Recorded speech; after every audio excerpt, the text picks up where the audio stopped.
We are recording this podcast on the lands of the Wurundjeri people of the Kulin Nation.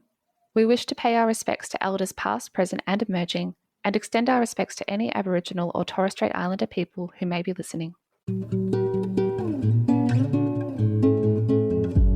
Hello everybody, my name is Priscilla. And my name is Elise. Welcome to Novel Feelings, where we discuss representations of mental health issues in fiction novels. This is actually our final episode for season 1. Woohoo! We did it. We got through season 1 without knowing much about what we're doing. Yeah, we muddled through. I think we've sort of made it up as we've gone along, but we got 6 episodes done, so I think we should pat ourselves on the back for that. Absolutely. Hopefully in a good position to potentially do a season 2 at some point, but no promises at the moment. Basically, if we do get enough interest and if we have the time, we might record a season 2. If there's interest, if we get some good reviews on Apple Podcasts or messages or people following us or contacting us on social media, that all says to us really that we have a bit of an audience and we're keen to keep going. So, please let us know if you are interested in a season 2, if you want to hear more from us. Love to see what we can do. Yeah, get in touch, people. Definitely. We're also going to put out a bonus episode next week, and hopefully we'll be reflecting more on season 1 then, and we might also have some special content. A little bit of a deviation from our normal 1 review per episode kind of content. Yep. It will be a reflection on the good things about this year, which is that we've read a lot of books while having nothing else to do. All right, so before we get started, I'll just give our usual disclaimers. So a quick reminder that this is a spoiler podcast, and note that we are trained psychologists, but this podcast should never be taken as therapeutic advice. We also acknowledge that today we're speaking as psychologists and book lovers, not necessarily as people with the lived experiences of the mental health issues that will be covered in this book. Our voices are limited, but please stay tuned towards the end of this episode for some more information about these issues, including writing and perspectives from people with lived experience. Today we are reviewing Fight Club by Chuck Palahniuk. Chuck Palahniuk is an American freelance journalist, teacher, and novelist who describes his work as transgressional fiction. He is the author of a number of books, including, of course, Fight Club, Choke, Invisible Monsters, Haunted, and most recently, Adjustment Day and the graphic novel Fight Club 3. Just a summary about Fight Club. We don't talk about Fight Club. That's it, people. End of episode, shortest one yet. This is going to be so easy to edit. I can't wait. Okay, so for real. In Fight Club, a man suffering from insomnia meets a strange soap salesman named Tyler Durden and soon finds himself living in Tyler's house after his perfect apartment is destroyed. The 2 bored men form an underground club with strict rules and fight other men who are fed up with their mundane lives. Their partnership frays when Marla, a fellow support group crasher, attracts Tyler's attention. So let's discuss why we chose this book. So first of all, Fight Club is kind of a cultural phenomenon. I mean, I feel like everybody's at least seen the movie Fight Club, which came out in 1999, or referenced Fight Club in the last 20 years. But this is a story that actually has one of the most famous plot twists in popular culture, and it has to do with mental health issues, and we are, obviously that's relevant to our podcast. And once again, we are a spoiler podcast, so if you don't want to know about what happens in this book, walk away now. Maybe we should just talk about the spoiler now. We should, yeah. Because, we are not going to be pretending that we don't know what happens until the end, but Look, okay, the narrator and Tyler are the same person. That's the spoiler. I know, shocking. You've had 21 years. If you don't know that by now, I'm sorry. But okay. Yeah, spoiler over. But, in all seriousness, though, we have been mostly reviewing books that have been published in I think entirely reviewing books that have been published in the last 5 years or so. And we thought it would be good to cover a book that is a little bit older. And certainly if we do end up recording more episodes, we'd love to review a few more classic books or a few older books and kind of talk about how mental health issues have been talked about in fiction novels historically. What we're covering today are dissociative identity disorder, insomnia, anxiety, mental health crisis, and suicide. Just as a note, dissociative identity disorder, or DID, is not clearly named in the story.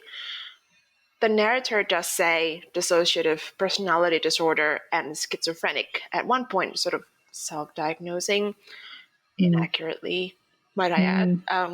But the cultural consensus seems to be that this is an attempt to portray DID. But we'll get into that a bit later. Yeah, for sure. And talk about some of the things that maybe the story gets right about DID and some of the things that might not be so accurate.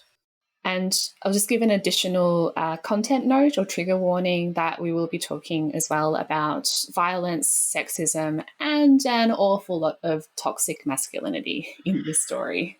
Oh my God. I think you sent me a message that says this is Toxic Masculinity, the novel. And that's all I could think about while I was reading this book. It's just like, oh my God, it's all like, I know it's a satire. And I just keep telling myself that all throughout the book, but I can't get past it. Yeah. It was, just a note, like I read this 10 years ago or so for the first time, and I did not know as much as I do now. And, I probably, the first time I read this book was with a very different lens. And I think, my opinion of the book has certainly changed a lot in the last 10 years. So it was interesting to revisit it, but I've got to say I picked up on a lot more criticisms this time around than I did the first time I read it. Yeah, well, I am one of the very few people who have never read or seen Fight Club. But you did know the story, didn't you, roughly? Yeah. I knew it was about men beating each other up, and it was about multiple personalities. But yeah, so I went into this with relatively fresh eyes. Yeah. I remember when I read the book for the first time, I didn't know the twist at the end. I knew that it had a twist, which is, a bit of an annoying way to read a book. So I think there's an episode of the IT Crowd where one of the characters gets told at the start of a movie that there's going to be a twist, and you just can't get over the fact that there's going to be a twist. Right. It's like, well, what's the twist? What's it going to be? Are we going to keep predicting it? And it just ruins the whole experience. So it made me think of that a bit. But 10 years have passed. I've learned a lot, studied a lot more, and, I'll share my opinions as we go through. I won't get them all up front. The novel begins with an unnamed narrator, a 30-year-old man, sitting on the top floor of a skyscraper that's about to explode, with a man named Tyler Durden pointing a gun into his mouth. It's a very striking opening scene. Stakes are very high. And so after this opening scene, the novel flashes back, and then the rest of it is told pretty chronologically. So we learned that a while ago, the narrator was really struggling to sleep and was very bored with his corporate consumerist lifestyle, including his job, which was not very fulfilling. So he worked in a field where he was calculating the cost of recalling cars to see if it was cost effective to recall the cars that had faults with them. He was comfortable. He had a house full of, matching IKEA furniture. He was doing okay, but just not very satisfied with life. Yeah. We never learn the narrator's first name or surname, of course, throughout this story. So we will just be referring to him as the narrator. We learn that the narrator is struggling with chronic insomnia, and we learn about this experience for him. So he's extremely exhausted, feeling physically and emotionally drained, lying awake at night with his mind churning away. He describes insomnia with this particular line where he says, "Everything is so far away, a copy of a copy of a copy." I personally have experienced insomnia, which... and I don't just mean like the occasional bad night's sleep. I've went through a particularly rough period with it a few years ago where I was going for weeks and months on end, barely being able to sleep. And I've got to say, I really did appreciate the writer's descriptions of insomnia in here. For me, it was very much linked with anxiety and an inability to sort of turn off my brain, as well as getting very caught up in being unable to sleep and worrying about sleep as well. So it's a bit of a catch-22 where you worry about sleep so that you're unable to sleep because of that worry. So that was the loop that I was stuck in. So I really did appreciate that description there and felt that that was quite an emotive way of talking about the experiences of chronic insomnia. We also learned that the narrator has been trying to figure out what to do about his insomnia. So he went to a doctor, suggesting like a herbal remedy and exercise. And then he also said to the narrator, oh, if you want to know what real pain feels like, you should go to one of those cancer support groups. And I found that very frustrating because this was a very invalidating doctor. So, not taking his experience particularly seriously here. And I know from my personal experience that it's really frustrating when people give their supposedly helpful suggestions like exercise as if that's a cure-all for insomnia. It's not. And there are ways to help cope with insomnia, such as cognitive behavioral therapy, relaxation techniques, meditation and mindfulness. For me, it was professional help, so professional psychological help that worked for me in the end, and learning a bunch of different techniques that I could use that sort of supported one another and figuring out what worked for me. But, I wish that doctor had said, why don't you try therapy? Which I think is going to be a common thing that we say throughout this episode. Why not therapy? Please go to therapy. That's right. I suppose this book is also written 20 years ago. And of course. Still, we're looking at it with modern lens, I suppose, on mental health. Yes, for sure. But this is the first instance for me of please go to therapy. Won't be the last. So he starts attending cancer support groups despite the fact that he doesn't have cancer. In the groups, he bonds with the other participants. He does a lot of crying and eventually begins sleeping again. But soon another faker begins attending the groups, a woman named Marla Singer. The narrator is resentful towards Marla, which... It was pretty hypocritical of the narrator how judgmental he was towards Marla, considering she is doing the exact same thing that he is doing. Wasn't he basically resentful towards her because with her there, he's a lot more conscious that he's faking it as well? So he can't sleep then because he doesn't get to express his emotions. But still, in any case, the narrator ends up taking a vacation. One day while he's on a beach, he meets a strange man named Tyler Durden, and they have a bit of back and forth and sort of exchange contact details. When the narrator returns home, he finds out that his apartment has been damaged in some type of explosion. Heaps of property damage. He's unable to live there and is completely shocked as he has no idea how this happened. Unsure what to do, he ends up connecting with Tyler again, who agrees that the narrator can crash at his house for a while. One night after, I think, drinking at a pub for a while, Tyler asks the narrator to hit him as hard as he can, and reluctantly the narrator does so, and they end up in a fight. And then they realise that they love fighting because it makes them feel alive and real, and something toxic masculinity. Beating the hell out of each other feels really good for some reason. I don't know. This is where I kind of started to roll my eyes a bit at the whole, inherent male aggressiveness thing. But I suppose it's a way of expressing feelings. The reason that narrator could go to sleep after the support group meetings was because he got all of that emotions out of him.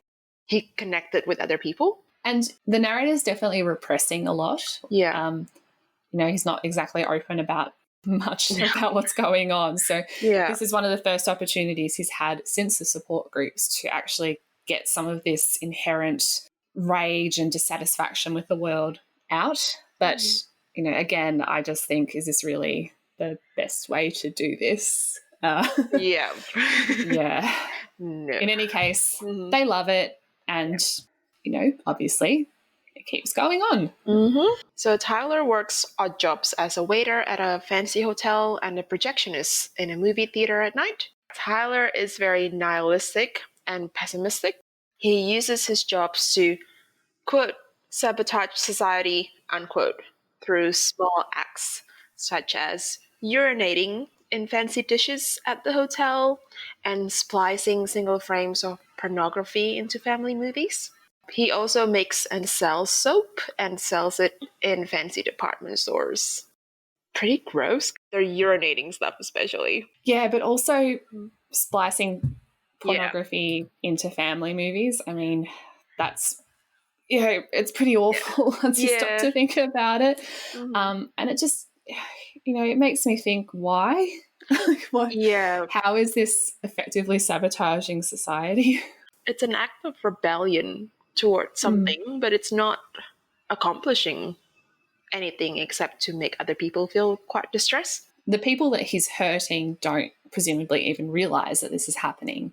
One interesting clue that we pick up on at this point is that Tyler's jobs are all at night, and that's when the narrator is sleeping because he works during the day. Another thing as well that we get from quite early in the novel is the narrator often says, I know this because Tyler knows this. So when talking about things like, for example, how to make soap or different household products that can be used to make explosives, the initial implication is that he knows this because Tyler told him. But once you read it knowing the twist at the end, it's because he and Tyler are the same person. It's pretty clever, actually. Over time, Tyler and the narrator found a secret society called Fight Club, in which members, of course, fight one another. And the groups start pretty small initially, but as the book progresses, it becomes bigger and bigger. So, of course, people are sharing the news about Fight Club. To the point where lots of other chapters are springing up across the country. It's a concern, I feel. Yeah. There's clearly something about this underground semi-secret fight club that is appealing to the characters in the story. The male characters in the story. There's no women. One female character in this whole story.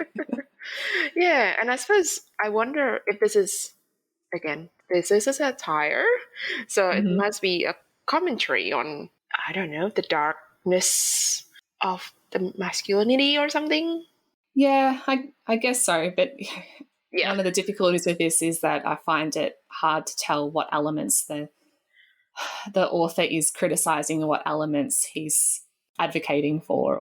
So what happens next is Tyler receives a call at his house from Marla and goes to her hotel. Marla had attempted suicide and contacted the narrator. Tyler rushes over to try to save her. The narrator believes she was doing this for attention, which is... I hate that. I hate the whole narrative about people attempting suicide or self-harming in any capacity for attention. It's so invalidating, and it's a very sort of stigmatizing attitude, and one that's often applied to women more so than men.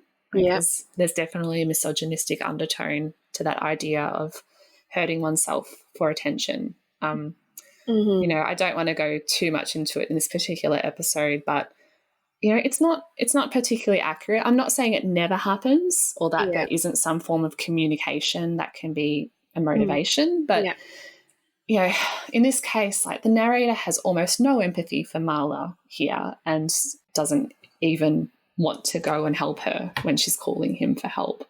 Yeah, and I think it's interesting that Marla seems to have mental health issues of her own. We learn that she's found lumps in her breasts, but either doesn't have the money or is too scared to enter treatment. She used to work in a funeral home to feel good about being alive, but Marla's really not a real character, in my opinion. She's not fleshed out, is she? No, No. we never see her having any sort of inner life of her own. And I feel like her role in the story is just as a catalyst to changes in the narrator's life. Yeah, she's just like another kind of self-destructive force in his life. In any case, though, Marla and Tyler end up striking up a sexual relationship, which really irritates the narrator. Tyler tells the narrator not to mention him in front of Marla, or the narrator will never see Tyler again. And Marla regularly stops by Tyler's house, and he gets quite irritated by that too. And another clue here is that the narrator notices that he, Tyler, and Marla are never actually in the same room together, initially believing that Tyler is avoiding Marla. Tyler goes on to form a new secret society called Project Mayhem. They engage a bunch of recruits. Tyler hosts hundreds of Project Mayhem members in his house, all of whom are extremely loyal to him.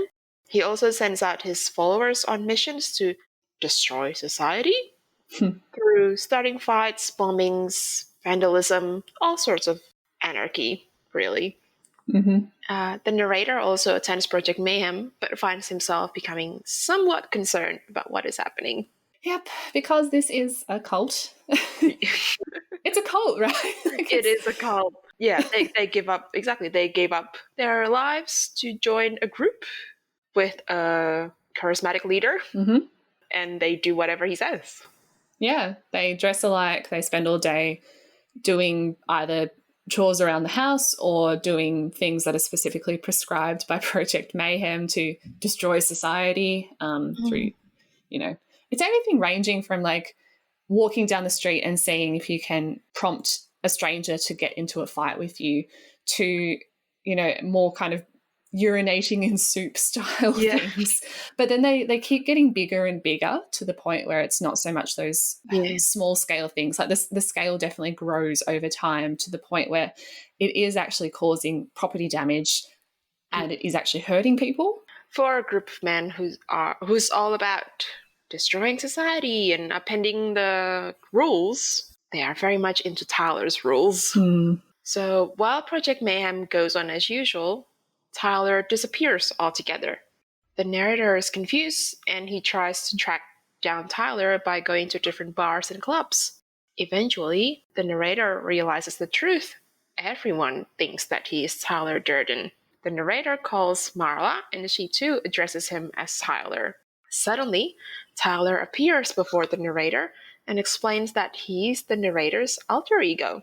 Dun, dun, dun. Yeah. Twist.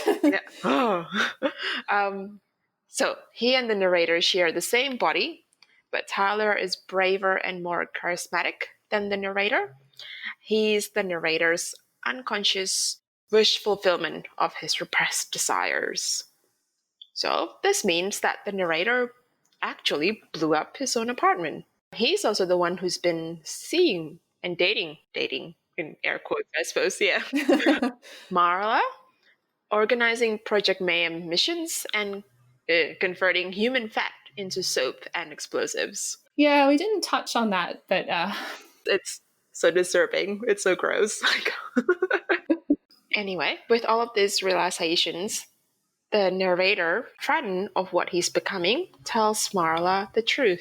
So this is the point where we should probably start talking about DID. Yeah. First of all, for those who might not be aware about what dissociative identity disorder is, so it used to be referred to as multiple personality disorder, but was revised in the last couple of decades. So essentially, it's a mental health condition that involves the presence of an alter, which is a distinct identity or personality state, and memory lapses or inability to recall events, as well as it can also be auditory hallucinations. These are the core sort of features of DID that are present, and why I suppose the critical consensus is that this is what the narrator is experiencing, DID. And that part, I suppose, is accurate, but there's definitely a lot of details about DID that are not particularly accurately done in this story. So I thought we should maybe go through some of those. Yeah. You know, another disclaimer, of course, we're not experts in DID. It is quite a complex mental health condition, but this is just based on our understanding and our own research. So one thing that the book doesn't quite get right is the trigger for DID. So DID is caused generally by significant complex childhood trauma. So it's seen as one of the ways a brain might protect someone from their real-life environment. In the book, the narrator alludes to having an absentee dad and having experienced a parental divorce in his childhood. That's sad, but not quite the type of trauma that would usually cause DID. Yeah, it's usually really, really horrific, long-standing types of traumas, multiple traumas as well. It's just something that happens when the environment is that intense. And this means, of course, that the onset is generally in childhood, although it's often not picked up for years and years and years and misdiagnosed as well. Yeah. Going off on that, insomnia is unlikely to be a cause of DID. Neither is being unfulfilled at your job or feeling emasculated. That said, insomnia or poor sleep can often be a trigger or an early warning sign for things like mania. And, you know, not to dismiss the seriousness of insomnia, but yeah. And on that note as well, people with DID often have multiple alters, not just one in this case. Often the alters sort of serve, I guess, different purposes. They're responding to different needs and they can develop more over time. They don't just appear immediately in childhood. They sort of, different alters may appear over the years. Yeah. The switch between alters, though, is often not super distinct or overt or dramatic. It can often be quite subtle, and alters often don't want a person around them to know that the switch has happened because of stigma and misunderstandings and so on that happen. So it's not that sort of thing where suddenly someone switches to an entirely new, obvious personality. I mean, that can happen, but often it is a bit more subtle. Our understanding is that they don't visually hallucinate an alter and think that they're standing beside them and interacting with them the way the narrator does in this book. There's a video that we're going to link in our blog post, which is from the YouTube channel from Med Circle, where a woman with DID named Insina talks about her experiences with DID, and she uses this analogy that I found quite powerful. So with DID, the way she describes it, it's like driving a car and then suddenly you're in the passenger seat and somebody else is driving the car. So when this happens, you might be experiencing a kind of co-consciousness. So you still understand what's going on. You're still there and able to communicate with the person who's driving the car, but you're no longer in control or in control of the body. But sometimes she might find herself in the trunk of the car and completely unaware and completely dissociated from what the alter is doing and how the alter is driving the car. So it really ranges. But in any case, I haven't really come across this sort of idea of believing that you're talking to a person next to you. That can happen in other conditions, but I wouldn't say that is a core feature of DID.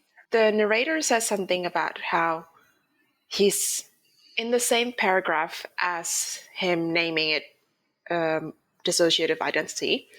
He also says that he's been having hallucinations. I think schizophrenia is also mentioned somewhere.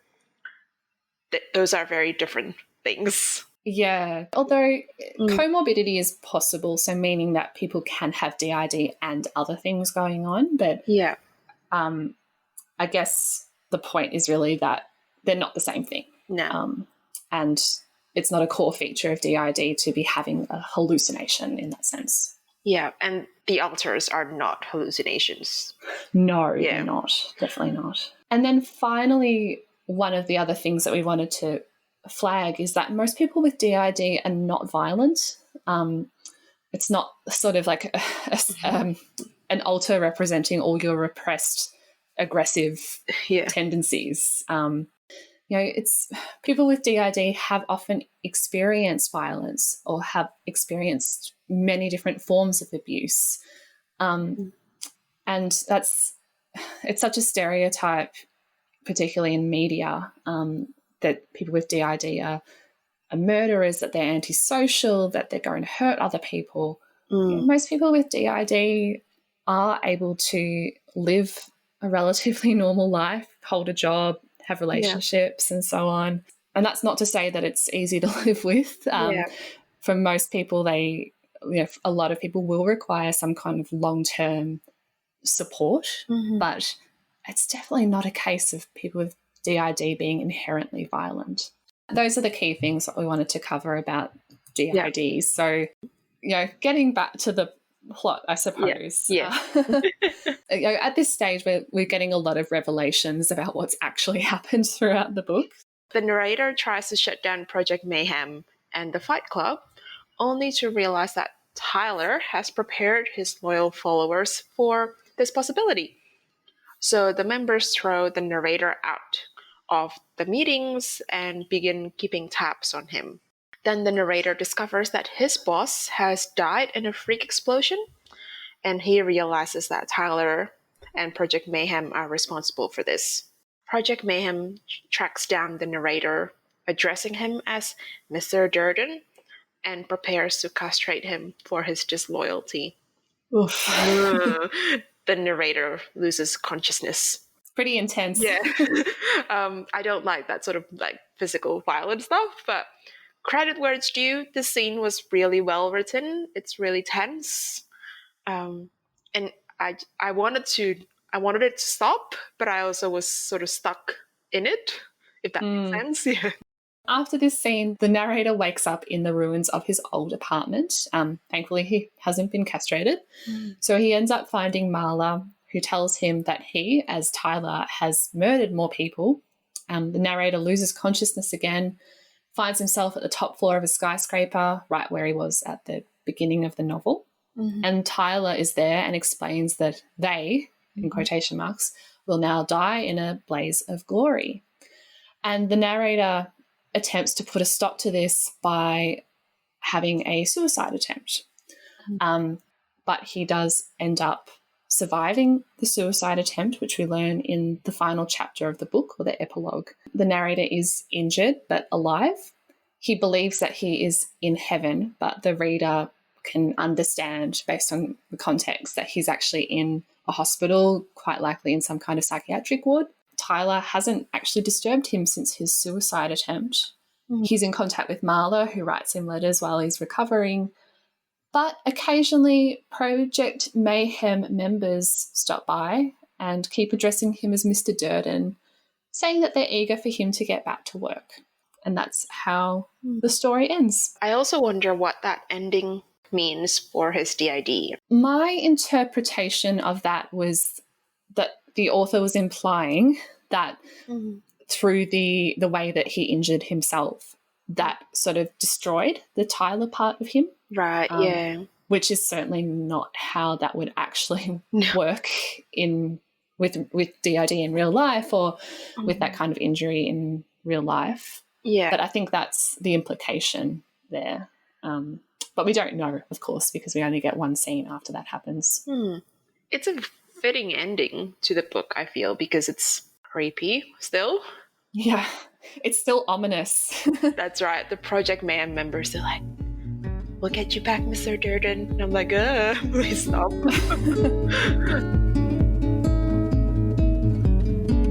Now let's dive into our favorite moments. Okay. Elise, what are your favorite moments? So I found that I enjoy the writing style of this book more so than the plot, I suppose you could say.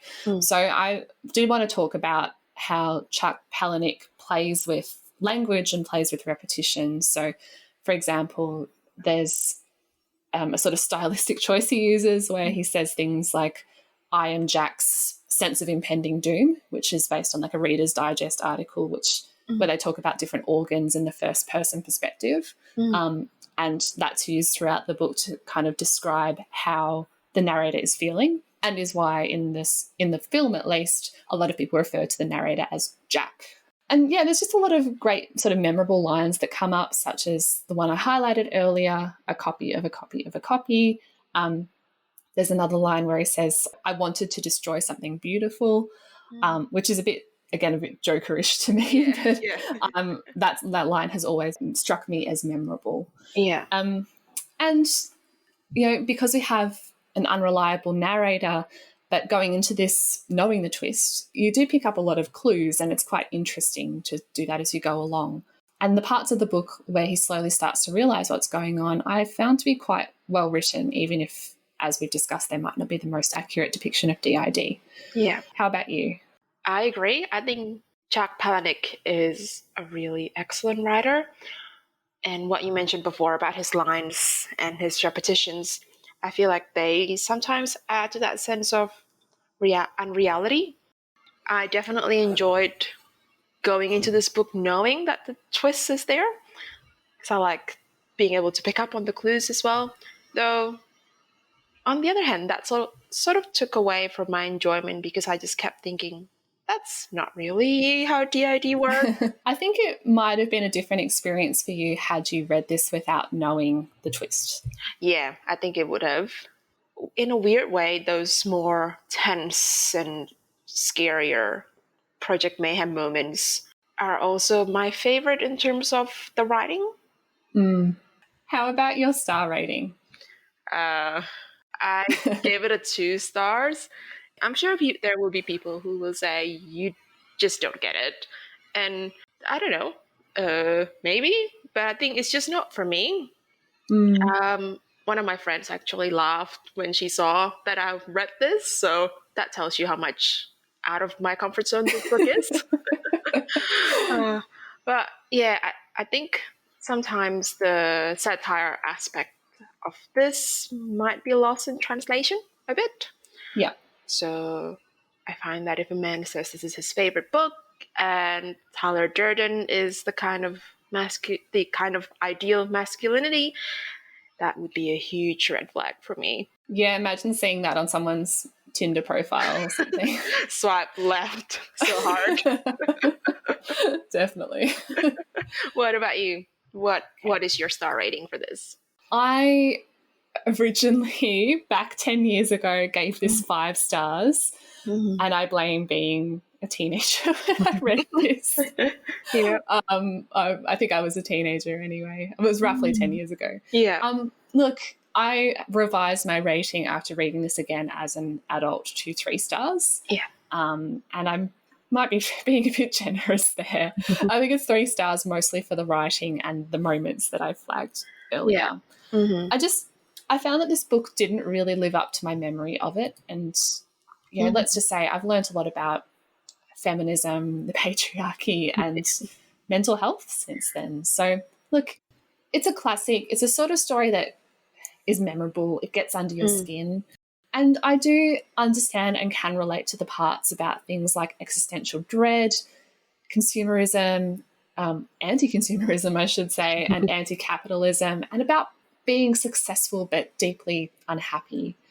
But overall, I just feel like it relies too much on shock value and being edgy. I struggle to find much substance once you actually get beyond the shock of some of the things that happen. So I found it interesting in some of the interviews that Chuck Palahniuk has refused to say whether we should regard Tyler Durden as a hero or a villain, which makes it difficult for me to tell whether the author is criticising his actions and the actions of Project Mayhem, or if he's actually championing it or saying that there's value in it. So I don't know, regardless of his intentions and whether this book is designed to be a satire or not, so many people idolize this story and idolize Tyler Durden and his alpha maleness, and I find that disturbing.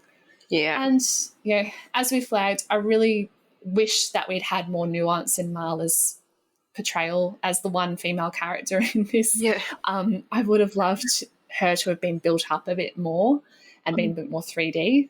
Yeah. As we've discussed, the portrayal of DID is not particularly strong. It's really just a plot device or plot twist. It's treated more like a metaphor.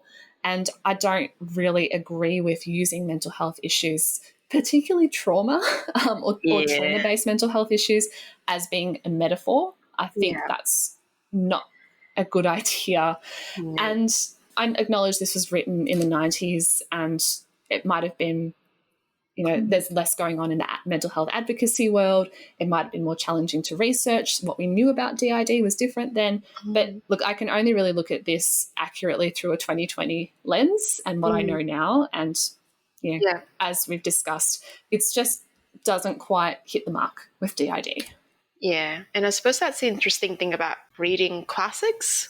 You sort of acknowledge that there were limits, I suppose, in the time period that the book was written, but you can't justify it, I suppose, knowing what we know now. And that's not to say that, if you like this book, you're wrong, or that you can't enjoy it because of the way DID is portrayed. But we still need to have that critical lens when we're reviewing this and see things in terms of their complexities and see things as having shades of grey. It's just in this case, I think, it's not really the book for either of us.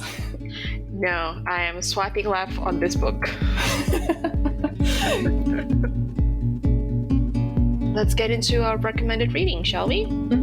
On our website, some of the resources that we will link to include educational resources about DID. We will also include articles which talk about the often inaccurate portrayal of DID in film, and some articles about the myths and facts around DID as well.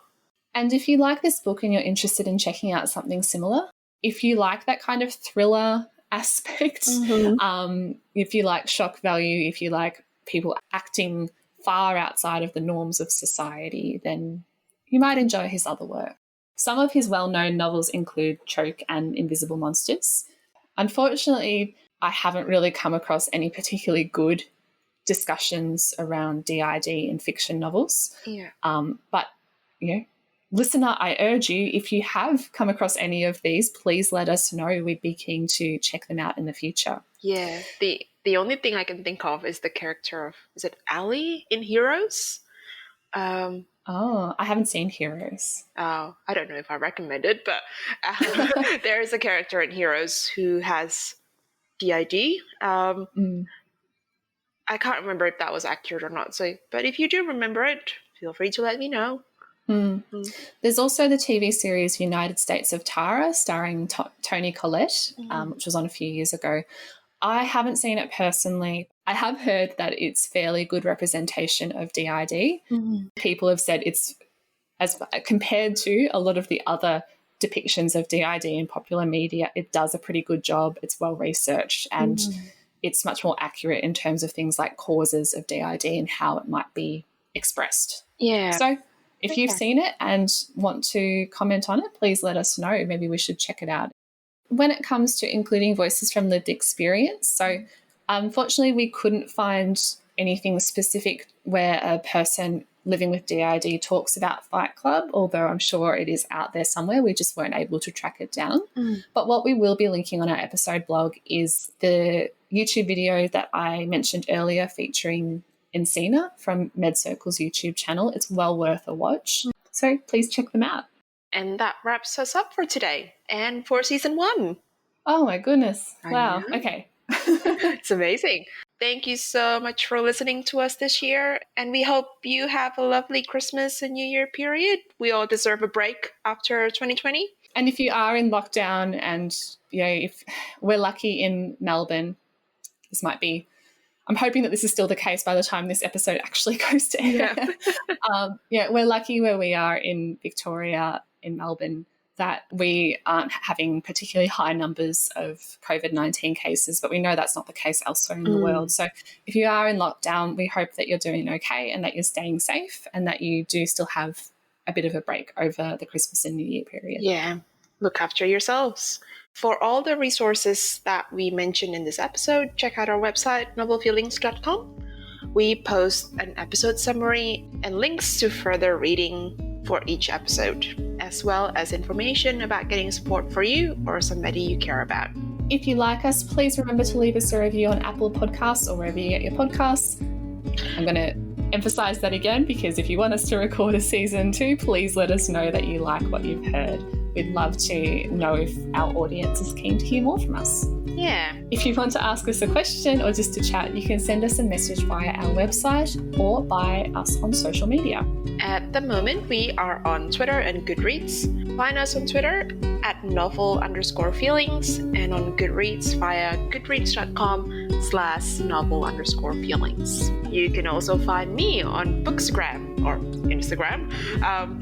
My username there is @pavedwithbooks with an extra S.